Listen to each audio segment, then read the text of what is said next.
Hello my dear students of class 10. This is my fourth video of computer applications. In the last video I told you about functions and methods, how they are defined and called and used in Java. So I hope you must have seen and understood those. If you have not seen, please see those videos so that you can understand today's topic. Today we are going to see chapter 4, that is the constructors.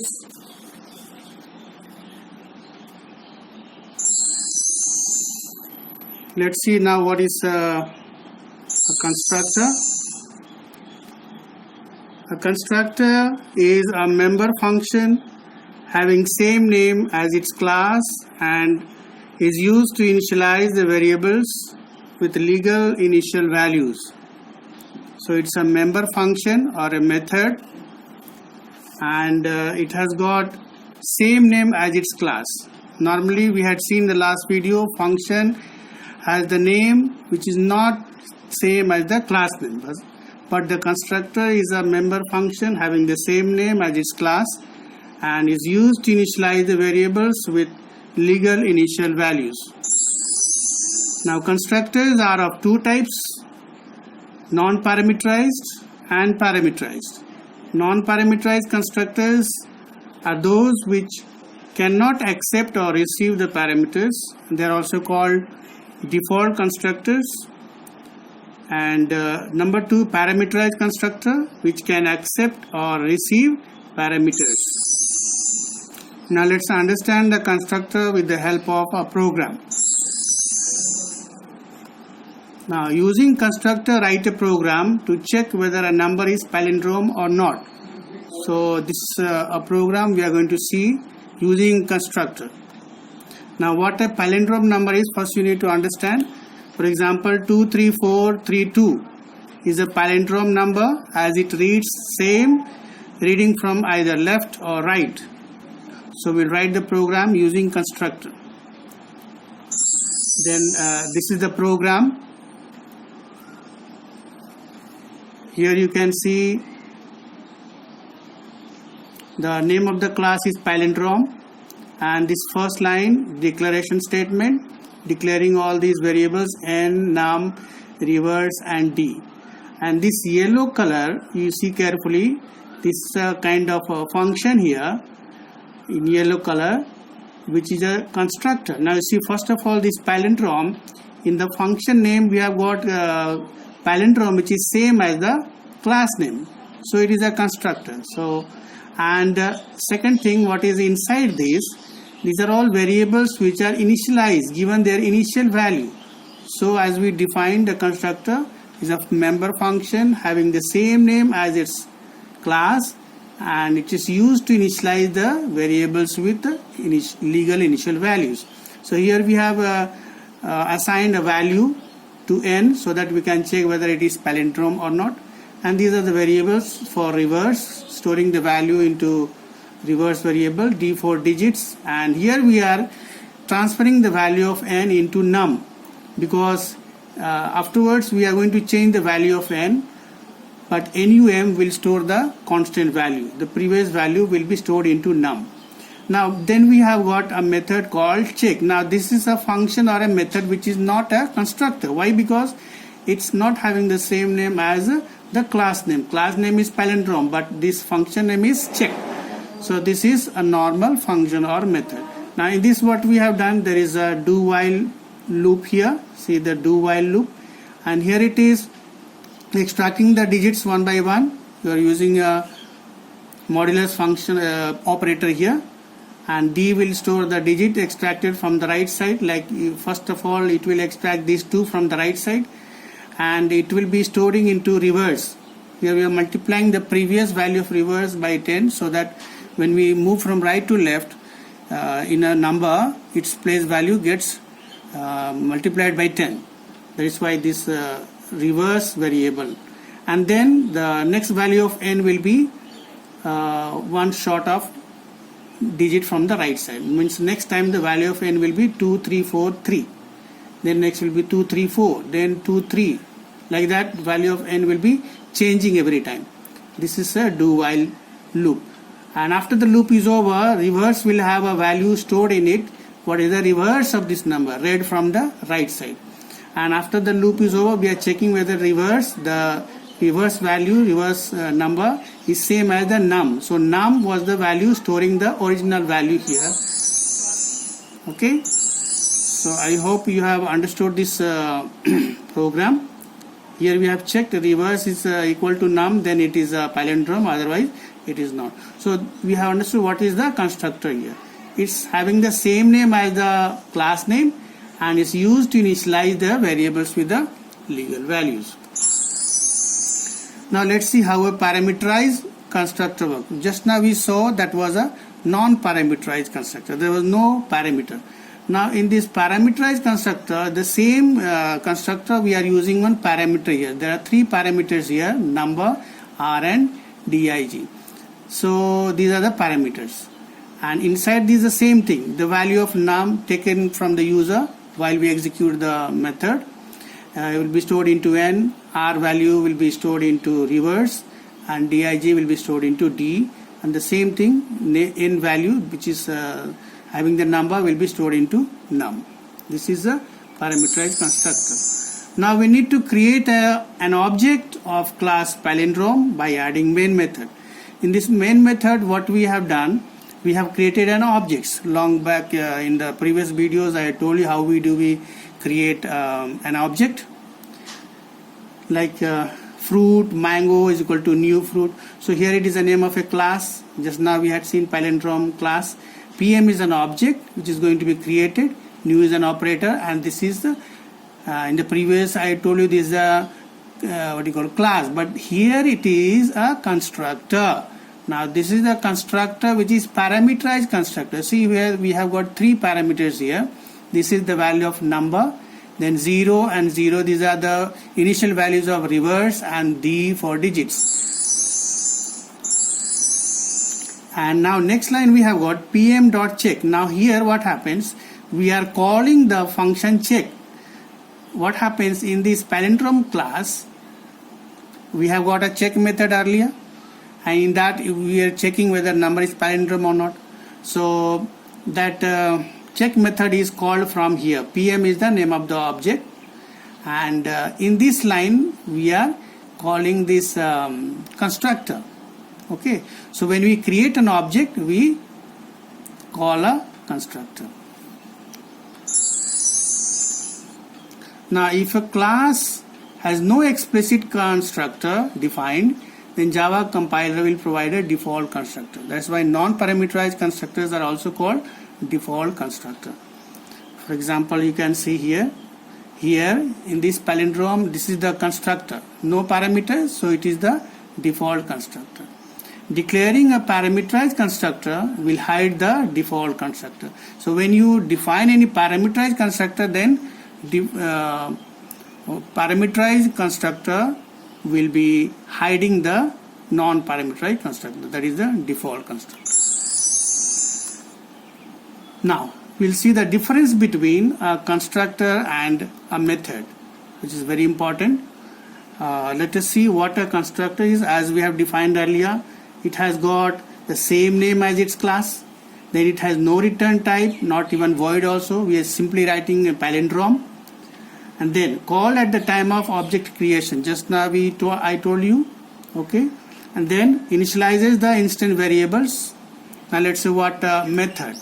Now as we saw, constructor has the same name as its class, but a method name like check we had, it has some other name. It has any other name except its class.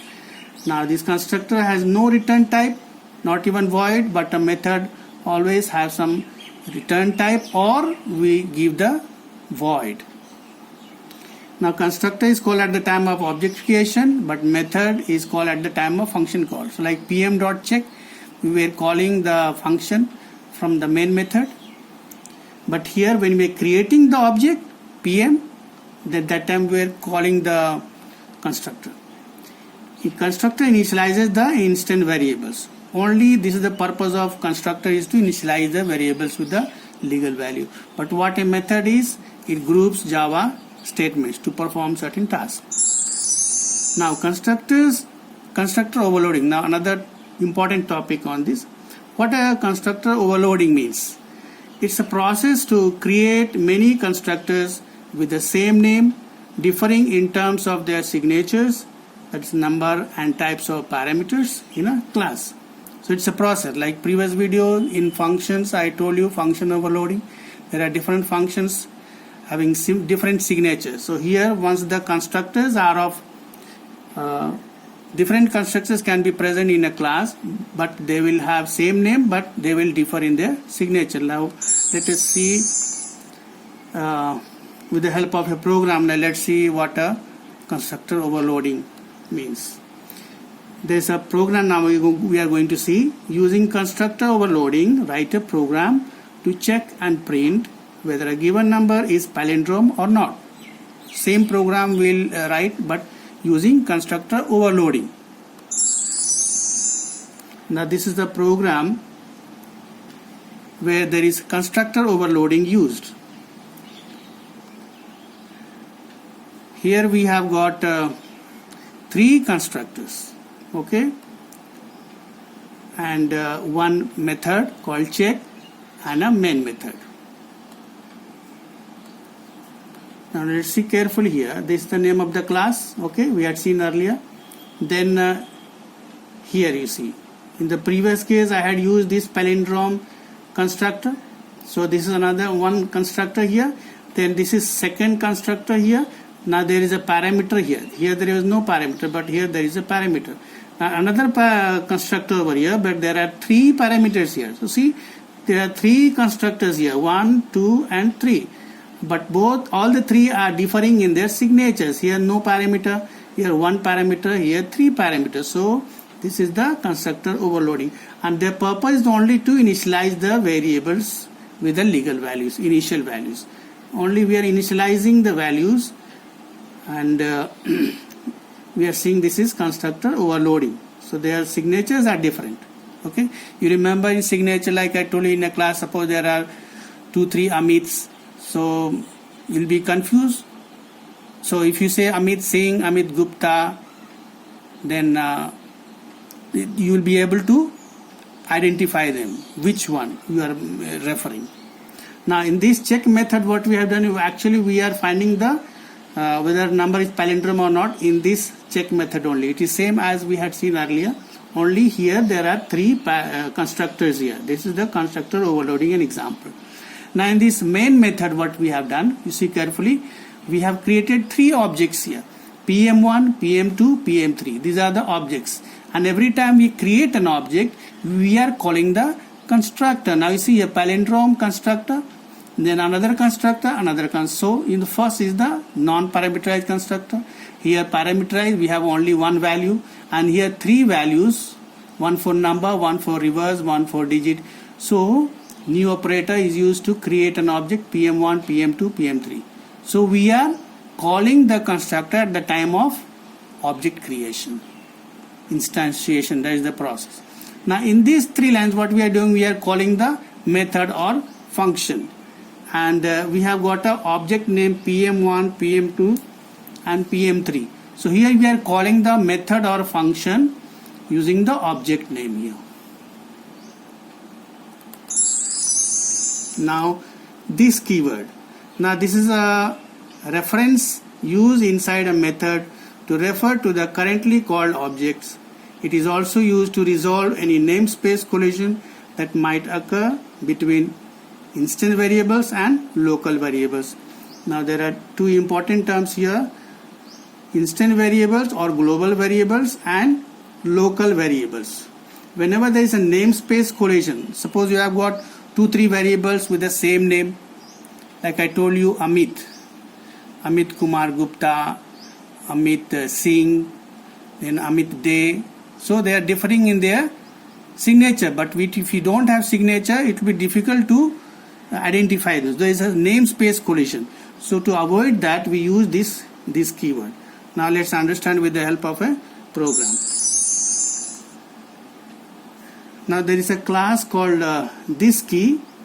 Here we have declared a variable a which is equal to 5, and this is a local or global or instant variable. Means this A will be used or accessed throughout this class. Okay. Now there is a method here, test. This is not a constructor, it's a method because it's not the having same name as class. Now in this one we have got integer A. Now see, one more variable is declared here which is having the same name.